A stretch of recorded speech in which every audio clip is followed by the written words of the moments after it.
Hey guys, Michael from Copper vs Glass, and today we're going to be looking at Modern Combat 5. So what is Modern Combat? Well, it's Gameloft's vastly popular first-person shooter that basically takes a lot of cues from what Call of Duty and Battlefield does, but puts it into a mobile platform. Now you can see here that from the start screen you do have quite a lot of stuff.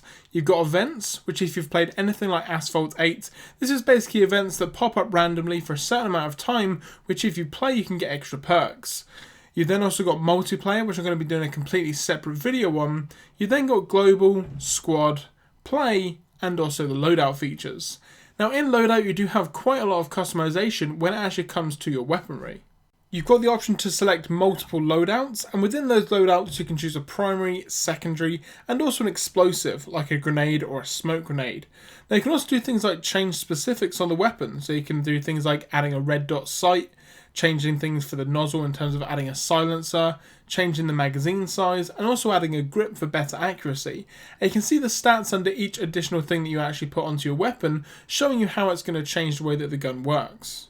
You've also got options for multiple weapons as well, which unlock throughout the game, and one thing that I definitely like is the fact that you don't have any in-app purchases. You pay for the cost of the game, which is definitely more expensive than other apps, but you've got to keep in mind that this is basically a console quality game on your mobile device. There's also multiple locations throughout the game as well, and in total there's around 5 chapters with multiple missions within each. Now the missions can sometimes get a bit repetitive, so for instance you have Spec Op missions, which is kind of breaching a entrance to a door for instance, or getting into a building. You've then got Escort or Escape missions as well, but overall the variety is quite nice, and depending on how you actually play, you will get quite a lot of variety throughout the game. But one thing that I don't like is the fact that you actually have to wait for certain portions of the game to download. Now not actually when you go in to play a level, but when you're on the start screen you can't go to a certain mission unless you've completed the other one, and even then you've got to wait for it to download. So if you're not on Wi-Fi and you are on 3G, it's definitely going to eat into your data by downloading individual missions one at a time, which I'm not really a fan of. Once you actually start a game, you can see here that you've got multiple objectives that you need to do from within that level itself. And what I'm going to do is just play through the intro level, because I think it just highlights how great this game actually looks. Now in terms of the gameplay itself, it is touchscreen controls, so that is definitely something that you have to keep in mind, and something that some people may not be a fan of. For me though, with Nexus 5, the fact that this game has immersion mode means that there's no on-screen buttons at all. With previous games like Nova 3 and previous versions of this game as well, there's been on-screen buttons, it's not been the best experience, and with something like a Nexus device or an LG device, you're going to have those on-screen buttons, which is definitely not ideal when you want to get as much real estate as you can to basically have that dual thumbstick action when you're playing the game. As with most first-person shooters, the level that I'm playing now is basically the tutorial, and you can see that it tells you exactly how to play the game, and just in general the way that you can move around and interact with the environment, so for instance ducking behind cover, jumping over cover and things like that. Now you can also see the HUD that I've got here, where my shoot button is just above my gun, and also the D-pad is fully customizable, so if you want to have your shoot button lower or higher than what I've got, then you've got the option to do that from within the settings themselves. So that's definitely a nice feature, but overall the main thing that I love about this game is definitely the visuals.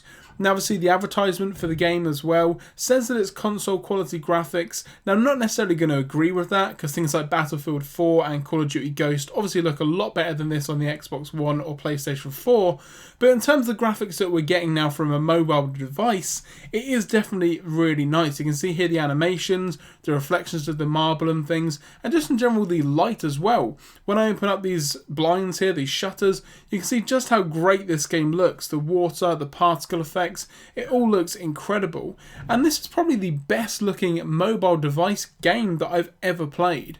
If you've played something like Asphalt 8, to be honest, the graphics do look a bit similar, and that's obviously because it's going to be using some of the same engine and things, but as I've zoomed in here, just looking around, the way that there's lens flare, the way that the water's reflecting pretty much everything and moving around is definitely incredible. Obviously on lower end devices you're not going to get amazingly good graphics, but there has just been an update to the game which enables basically a higher visual mode than the one that I've got now, so that's definitely something to keep in mind. So if you are running on newer hardware like an LG G3, your game may actually look a little bit better than what I've got now. So what are my overall thoughts of the game? Well, in terms of the controls, like I say, they are on screen and it is definitely something that you're going to have to get used to. But if you tweak the sensitivity, move the HUD around and change something like the transparency and things, you're definitely not going to have any issues playing. Now, it's not as twitchy as something like Call of Duty, so you're not really going to have much issues with not being able to play the game with the touchscreen controls.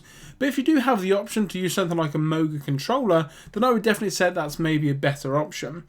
In terms of the graphics, they are high quality. You definitely can't go wrong. In terms of the way that the game looks, plays, and the frame rate, it looks incredible. Now, don't get me wrong, it is going to vary depending on the device, but even on low settings, it still looks incredibly good. Obviously, you do miss out on certain things like particle effects and things like that, but overall, you definitely can't go wrong. What I'm going to do, guys, is put a link down in the description for the Play Store so you guys can download it and try it out for yourself. And obviously, like I mentioned, in terms of the multiplayer for this game, I'm going to be doing a completely separate video because, again, like a game like Call of Duty, most people buy it for the multiplayer, and Modern Combat is starting to go that way. You see a lot of videos on YouTube from people playing the online version of the game, and just in general showing off how great they are, so I'm going to be doing a completely separate video to highlight all of the features of the online. I'm Michael from Copper vs Glass with a quick look at Modern Combat 5, and I will catch you guys in the next video.